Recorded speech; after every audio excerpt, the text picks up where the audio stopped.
Sapo que chama chuva e que diz que foi, não foi. A mulher que pega foice tem o traje de viúva. Raposa que come uva tem o dente degotado. Homem que faz machado já pode chamar ferreiro. Nego do beiço coveiro tem o pé aparentado. Rádio Web EO. Aqui se faz, aqui se paga.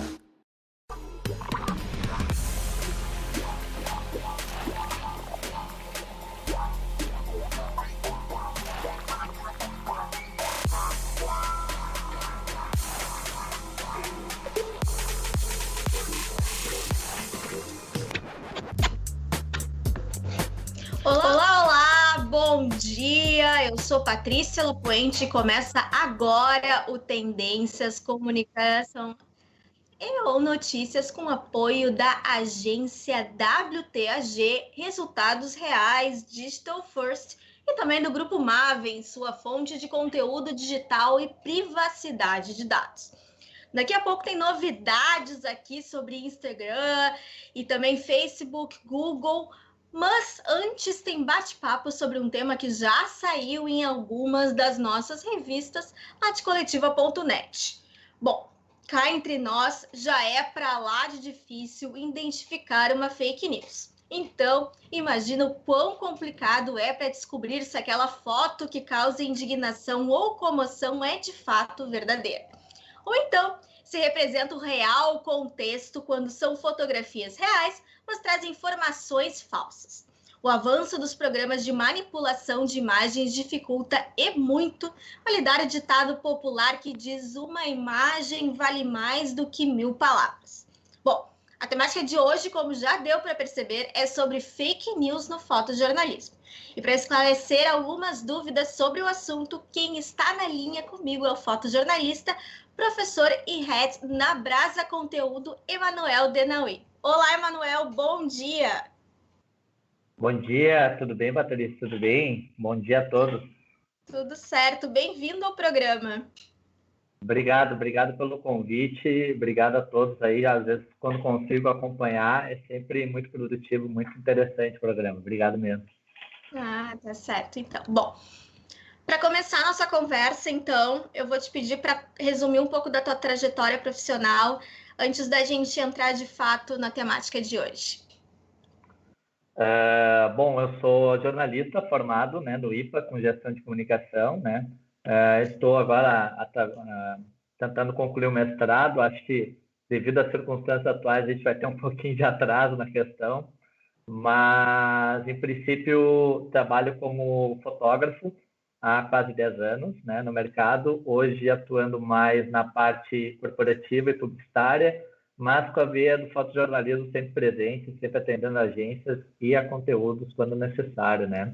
Também tenho atuado como head na Brasa Conteúdo, como mesma comentou aí, e sou professor na Escola Fluxo, né, uma escola bem conhecida aqui da região de Porto Alegre, né, e que tem vários, lá pelo menos nós temos vários cursos voltados desde o ensino básico até o ensino avançado da fotografia, né, e passando algumas coisas, passando um pouquinho em torno também do cinema e das artes visuais como um todo, né. Uhum.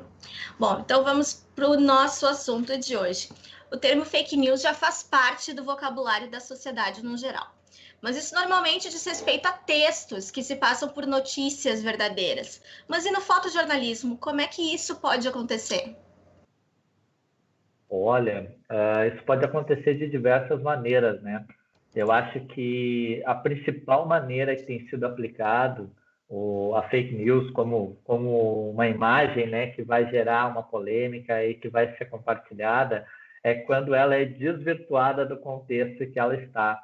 Por exemplo, assim, nós temos uma imagem de um protesto, vamos dizer assim, um protesto de algum nicho, de algum interesse, e esse interesse ele ocorreu, de repente, 5 anos atrás, 10 anos atrás, né? Essa imagem, ela gerou um impacto visual, ela gerou uma notícia na época, e, de repente, por algum interesse de algum grupo, de alguma ideologia, enfim, né, de alguma marca até às vezes, ele acaba parando numa notícia completamente montada de forma falaciosa, né, de forma a distorcer todo o viés que está ocorrendo agora, tudo que a gente pode considerar como de fato verdade. Então, a gente percebe muito que vem acontecendo isso, e cada vez mais a gente tem que se policiar, né? Na hora de repostar alguma coisa, na hora de poder compartilhar um ideal, uma defesa de algum ponto específico, a gente precisa ter um pouquinho de cuidado, porque hoje cada vez mais crescem esses canais, né, do falso e do verdadeiro, né? O que é falso que foi dito, o que é verdadeiro que foi dito, e ainda mais em questão de imagem, né? A gente vê políticos abraçando pessoas que nunca abraçaram, né? A gente vê cartazes dizendo coisas que nunca foram ditas, né? A gente vê, inclusive, montagens perfeitas, né? De situações onde tu tem um aglomerado de pessoas e esse aglomerado ele é multiplicado ou é reduzido propositalmente, né? Então, infelizmente, a facilidade da técnica digital, da fotografia digital, veio para um bem, mas também veio na mesma proporção para o mal, né? Desvirtuar a verdade. Então, a gente tem que ter muito cuidado. Eu acho que o ponto específico, né, no fotojornalismo em especial, é esse, né? Uhum. Bom, e onde que são propagadas essas fake news em relação às fotos? Olha, apesar de ter um grande controle, eu cheguei inclusive a receber e-mails diretamente, tanto de Instagram quanto de Facebook, relacionando essa questão, né, preocupados com essa questão, e inclusive notícias que estão sendo divulgadas através dessas redes estão sofrendo bloqueios, né? Então, as contas estão sendo bloqueadas por um dia, às vezes por mais tempo, né? E não tem muito a ver necessariamente com ideologia ou com qualquer vertente específica, mas sim como um controle que as redes sociais estão tentando ter para evitar justamente esse tipo de situação, né? Tivemos, inclusive, né, situações governamentais já que sofreram, né, alguns percalços aí junto às suas redes sociais, tiveram períodos de bloqueio até de postagem, por justamente não verificar ou não realmente ter não digo a maldade, né, colocar isso, mas no sentido de a notícia tomar uma proporção tão grande que quando alguém alerta que essa notícia é inverídica, ela acaba chamando a atenção desse provedor, dessa rede, né? E eles tomando uma atitude mais forte para isso. Uhum. E tu pode citar alguns exemplos de quando imagens foram manipuladas ou divulgadas fora do contexto? Nossa, tem tantas, né? Tem várias, né? Teve cartazes presidenciáveis, né? Que a gente já teve, que ele simplesmente mostrava em lives alguma mensagem e essa mensagem acabava sendo desvirtuada, sendo dado um print, né? Eu tinha separado aqui até uma que saiu recentemente, agora dia 13, onde diz que o presidente da Embratur publicou um vídeo montagem com o presidente Bolsonaro, né? Levando o caixão, né, daquele meme com o pessoal lá, acho que é de Gana, né, o pessoal de Gana que virou uma vertente grande, e na verdade a gente acaba perdendo a noção do que é sério, do que é brincadeira, né, pessoas que de repente deveriam representar os seus postos com uma maneira mais austera, mais, né, condizente, talvez por seu cargo, estão sofrendo muito com isso.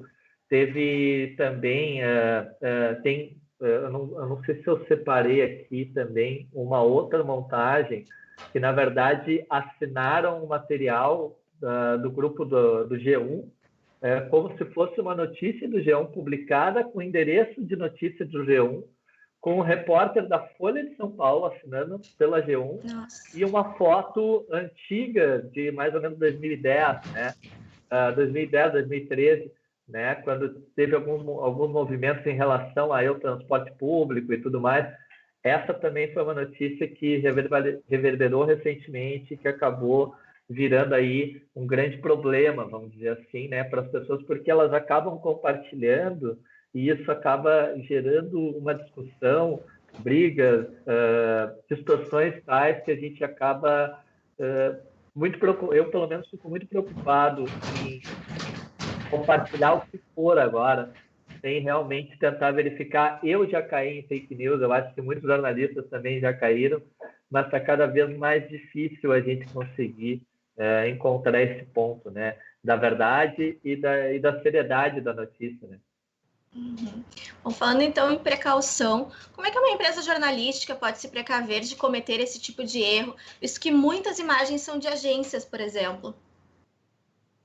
Na verdade, o que acaba acontecendo quando a imagem é da agência é um reaproveitamento dessa imagem numa notícia de um canal geralmente pequeno. Dificilmente a gente vê isso em canais grandes, em canais mais sérios, né? Em grandes plataformas, né? Eu acho que o grande cuidado é verificar se essa plataforma realmente tem uma consistência de notícias reais, né? Notícias que batem com o que está acontecendo de verdade, com o que está com a ampla mídia no sentido. E, obviamente, tem pessoas que fogem da ampla mídia, que buscam um meio alternativo, né, de informação. Essas, então, tem que ter um cuidado ainda redobrado, porque elas não têm como garantir absolutamente nada em relação a isso, né? Então, é um paradoxo meio complicado de a gente colocar. Mas, se eu fosse ter algum cuidado, pelo menos em específico com imagens, né, tem uma ferramenta muito interessante do Google que a gente pode usar, que é jogar essa imagem para dentro do Google e ele geralmente faz uma varredura mostrando se essa imagem está sendo replicada no mundo de alguma forma com alguma outra notícia em relação, alguma chamada diferente. Se essas chamadas não baterem, provavelmente essa imagem atrelada a essa notícia pode estar distorcendo a verdade. Então, é uma maneira que a gente tem de conseguir ter um pouquinho mais de garantia daquilo que a gente vai compartilhar, né, ou repostar, né? Eu tinha aqui um dado que uma notícia gerou mais de 910 mil compartilhamentos. Aqui, ó, 865 mil compartilhamentos sobre o primeiro turno das eleições, né, de 2018, que foi absurdo, né? Acho que foi o ápice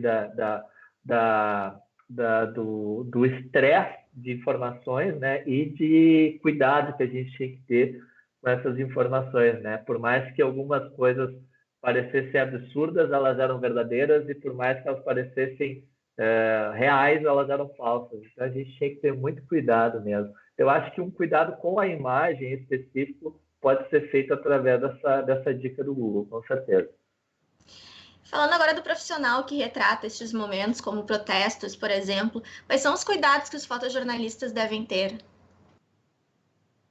Num momento como esse do Covid, por exemplo, ou de uma maneira geral, tu diz? Por exemplo, em relação a protestos, em relação a grandes manifestações, enfim, grandes acontecimentos, para retratar o que está acontecendo e para não, vamos dizer assim, dar a entender algo que realmente não é. Eu acho que todo fotojornalista, ele se reporta a alguma mídia, né? Independentemente de quando ele está fotografando de uma maneira freelancer, né? Vamos dizer assim, né? Buscando somente emplacar uma foto independente da mídia, né? Ele vai acabar vendo os dois lados da coisa, né? Por exemplo, numa manifestação, com certeza vai ter o lado que briga, que reclama, que está disposto a mudar algo, e o lado que quer defender esse algo, que não quer mudar, né? Então, a gente vai ter os dois viés. Então, se tu está seguindo uma vertente editorial, né, tu com certeza já vai ser pautado para receber aquela informação e dar aquela informação que é necessária. Mas ele sempre vai ter o viés dos dois lados para poder contar. Eu acho que ele nunca deve deixar esse princípio do jornalismo de lado, né? Ele tentar encontrar dos dois lados uma verdade de forma a montar essa imagem, a conduzir o olhar dessa imagem para essas duas verdades, porque o princípio básico do jornalismo é esse, apesar que a gente sabe que toda linha editorial vai tangir ou para um lado favorável ou para um lado desfavorável. Mas acho que o grande trunfo do fotógrafo é quando ele consegue ser discreto ao ponto de não se machucar no momento desse, né? Não se ferir numa situação dessa, se proteger, principalmente nessa situação do Covid, né, do coronavírus. Eu tive uma entrevista online através do Instagram com o Felipe Dana, que é um fotojornalista premiado, carioca, né, acho que todos conhecem, e ele deixou bem claro, né, que é muito difícil lá já o acesso a alguns determinados pontos, alas do hospital, né, por exemplo, lá em Barcelona, onde ele está, e ele deixou bem claro que o mais importante para ele naquele momento é justamente obter a imagem de uma forma que ele não comprometa nenhum dos lados, mas que ele mostre somente a verdade do que está ali, né? Se essa imagem vai ser utilizada por algum editorial, por alguma empresa jornalística ou por algum portal de uma outra maneira, ele não consegue mais ter o controle, né? A gente perde um pouco o controle.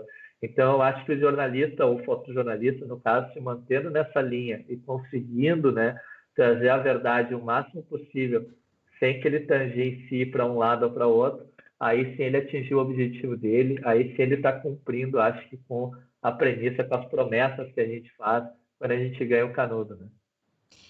E há critérios que os fotojornalistas precisam respeitar?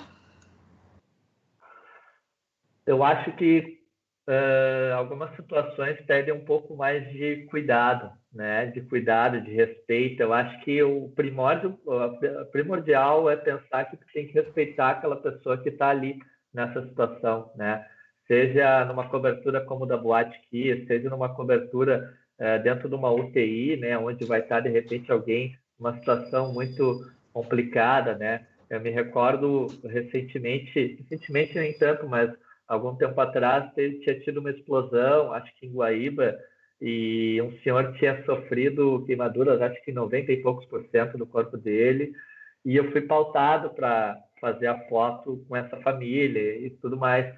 E chegou num determinado ponto em que tu não pode mais passar, sabe? Tem um ponto que tu tem que respeitar, né? Então, tu dar a notícia, passar a dor, né, de uma forma respeitosa, buscando que aquilo fique alusivo, mas palpável. Tu não quer abrir um jornal e tomar um susto com aquilo, né? Então, eu acho que tem que ter esse cuidado.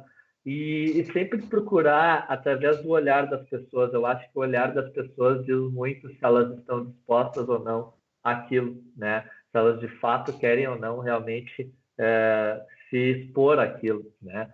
Então, é muito importante esse contato. Acho que o fotojornalista ele tem essa vertente, ele tem essa possibilidade, ele não deve perder isso, ele tem que aproveitar, sim, ao máximo dessas oportunidades, principalmente agora em relação ao Covid, não de uma forma oportunista, né? Mas de uma forma de relato, né? Puxar a essência do jornalismo como relato do fato em si, né? Eu acho que essa é acho que eu estaria batendo na mesma tecla, mas eu prefiro bater na mesma tecla, que é essa conquista, esse alcance que o fotógrafo tem, é o prêmio que ele pode receber por ter feito aquela pauta, ter respeitado aquelas pessoas, né, ter contado aquela história sem tornar aquilo uma forma degradante ou humilhante ou usar de sensacionalismo, vamos dizer assim, né, para obter likes ou views, enfim, né. Uhum. Bom, na matéria da revista foi abordado por ti que o grande mérito de um fotojornalista é conseguir um ângulo que cause impacto e que também traga consigo um questionamento e provoque uma inquietação. Pode explicar um pouquinho sobre isso? Claro, com certeza. Eu acho que toda situação que ocorre, independentemente se for uma situação mais policial, uma situação de protesto, uma situação de saúde, né? Qualquer pauta que surge para o fotógrafo, ele tem a possibilidade ali de trabalhar diversas maneiras aquela situação, né? E de mostrar diversos ângulos. Tanto que agora muitos fotojornalistas se munem até de drones para isso, né? e a gente trabalha também com o viés de poder fotografar hoje com a tecnologia de celular de uma maneira ainda profissional, com um olhar profissional, mas já transmitindo essa mensagem, essa imagem, no caso, né, para que seja postado de imediato, né, num portal, enfim. Então, o fotógrafo tem que buscar ângulos diversos, tem que buscar estar aonde ninguém está. Eu acho que esse é o ponto primordial, né, de tudo. Então, eu gosto muito de perceber durante as pautas que onde eu estou, ninguém vai estar, né? E onde o meu outro colega está, ele vai ter uma outra foto que eu não vou poder ter e que eu nem quero ter, porque é o olhar dele, é o viés dele. Então, eu acho que é importante ter personalidade nesse momento, não se preocupar se vai perder ou não determinada situação, acreditar que tu está no lugar certo, perceber isso, óbvio, de uma forma mais intuitiva, prever, né, aquela coisa do tu prever o momento um pouquinho antes, né, dele acontecer. Eu acho que essa são as características de um fotógrafo que vai ter exatamente isso, vai ter uma imagem impactante do momento necessário, daquilo que está sendo contado de verdade, e ele vai ter cumprido o seu papel. Uhum. Pensando agora no público geral que consome esse tipo de conteúdo, quais dicas que tu, como profissional, darias? Para o público em geral, em relação às fotografias que podem ser distorcidas, no caso? Isso. Ah, eu acho que essa ferramenta que eu citei do Google é uma ótima ferramenta.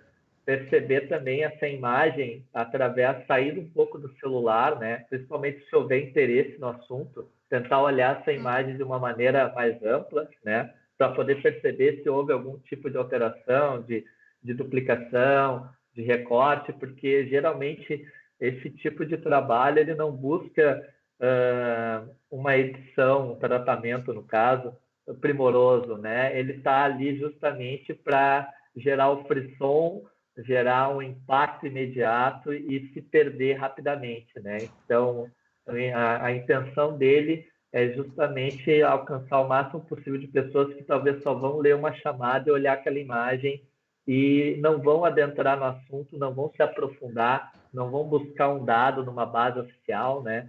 Um órgão, enfim, né? Que dê essa propriedade. Então, eu acho que a partir do momento que a pessoa tem esses três cuidados, né? Verificar a imagem no tamanho maior, jogar essa imagem no Google para poder verificar se essa notícia está sendo replicada da mesma forma em outros portais mais sérios, né? Portais grandes, de preferência. E também conseguir buscar nessa base de dados, dedicar um tempo, né? Para a gente poder buscar esses dados e verificar se é verdade, né? Se tem 1.000 casos de corona, ou se tem 5.000, né? A gente precisa fazer isso. É um momento importante e eu acho que todo mundo está tendo um pouquinho mais de tempo até para poder fazer isso em função justamente dessa pausa aí que o coronavírus acabou nos implicando. E para a gente finalizar aqui, a gente fala sempre de tendências aqui no programa e nas revistas. Para ti, o que pode acontecer em relação ao fotojornalismo, às fake news nos próximos anos? Nossa, eu acho que é um grande caso de estudo. Eu acho que muito vai ser aproveitado isso para doutorado, para doc, enfim.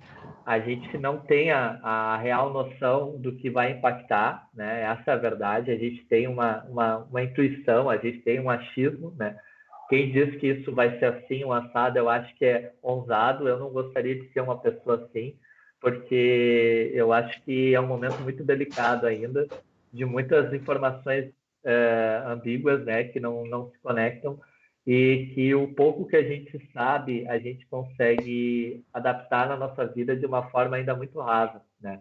Porque eu acho que o que a gente está vivendo hoje é uma realidade que ela já mudou, né? Ela já mudou, ela já não é mais o que seria daqui a um mês atrás, entende? Então a gente tem que rever nossos conceitos, a gente tem que perceber melhor isso para poder, enfim, não ter uma perda muito grande. Não sei se tu consegue me entender nesse sentido. Uhum. Porque eu acho que quando a gente se preocupa demais com o que está com o que pode vir, a gente deixa de fazer algo importante agora. Então, o mais importante de tudo, para quem está vivendo esse período e está evitando esse tipo de circunstância, de constrangimento, né, de brigas, né, online, que a gente vê, homéricas, né, entre pessoas até que têm cargos semelhantes de trabalho em empresas totalmente diferentes, a gente acaba percebendo que é muito importante nesse momento a gente ter essa certeza de que o que a gente vai propagar na internet faz sentido realmente, vai contribuir de fato para a sociedade ou não, né? E vai agregar valor para aquilo que tu acredita ser ideal, né? E cada um tem o seu ideal. Eu acho que tendo esse cuidado para si já é um cuidado para todos, né? Então, eu espero que a gente consiga passar essa fase de fake news, eu espero que a gente consiga ultrapassar toda essa crise que está gerada, né? E que vai se prolongar mais um pouco, e que a gente tenha consciência de coletivo, né? Eu acho que agora é a hora de a gente pensar no coletivo, da gente pensar que a gente não está sozinho nesse mundo e que realmente essa pausa está fazendo uma diferença enorme, não só para as nossas avaliações internas, mas para a mídia como um todo e para o nosso planeta, né? A mídia mudou, o planeta está mudando e nós precisamos mudar. Se nós não mudarmos também, não nos adaptarmos e não percebermos a importância desse valor, a gente vai, com certeza, se perder na curva, com certeza. Tá certo, então, muito obrigada pela tua participação, Manuel. Obrigado por terem me convidado, espero ter colaborado. Fico à disposição aí para quem quiser conversar também, online, né, no Instagram ou no Facebook. E obrigado mesmo pelo convite, tá? Muito bom mesmo.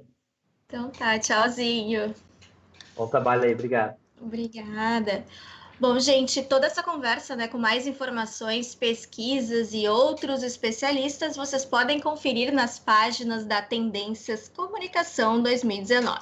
Ela pode ser visitada em coletiva.net/revistas, ou quem preferir receber um exemplar impresso pode enviar um e-mail para tendências@coletiva.com.br. Mudando um pouco o foco, chegou a hora de noticiar as últimas novidades da comunicação e do marketing. Para iniciar, uma novidade no IGTV. Foi lançada uma atualização da interface na última segunda-feira, 14 de abril. O objetivo é favorecer os creators da plataforma. Agora, ela fornece aos usuários vídeos e criadores de conteúdos que lhe interessam baseados em seus hábitos. Isso inclui também novas ferramentas ao Instagram, que agora vai permitir a exibição nos stories de até 15 segundos dos conteúdos no IGTV. A nova interface ainda tem um botão de exploração, algo que desvincula um pouco o IGTV do Instagram. Falando em Instagram e Stories, agora uma outra rede social disponibiliza a ferramenta de fotos e vídeos que depois de algum tempo desaparecem. Com foco em empresas e trabalho, o LinkedIn estreou uma versão no Brasil com o nome de LinkedIn Stories, e a novidade busca trazer relações mais leves e descontraídas ao ambiente profissional da plataforma, seja a usuários ou a marca. Já mudando para o Google, a empresa lançou um teclado em braille para usuários Androids. Com comando simples, o Talkback é uma adição para usuários com deficiência visual. A ferramenta utiliza um layout com 6 teclas. Cada uma delas representa um dos 6 pontos do braille. Eles formam letras e símbolos quando são utilizados em ordens específicas. Bom, e em seguida, agora para encerrar, tem uma relação com o novo coronavírus. Devido à Covid-19, a projeção é de que novos emojis sejam lançados somente em 2022. Conforme a organização por trás das figuras do The Unicode Consortium, a nova leva teve que passar pela remarcação, porque o desenvolvimento das figurinhas depende exclusivamente de voluntários. Porém, neste momento, estão tendo que lidar com todos os problemas causados pela pandemia e a crise que foi gerada. Então tá, gente, ficamos por aqui nesta semana. Eu me despeço de vocês por hoje. Volto na próxima quarta-feira. Lembrando que todo mundo pode acessar nossas redes sociais. Na Tendências, pelo @Revista Tendências, tudo junto. Estamos no Facebook, Instagram e LinkedIn. Então tá, gente, até a semana que vem. Tchau, tchau!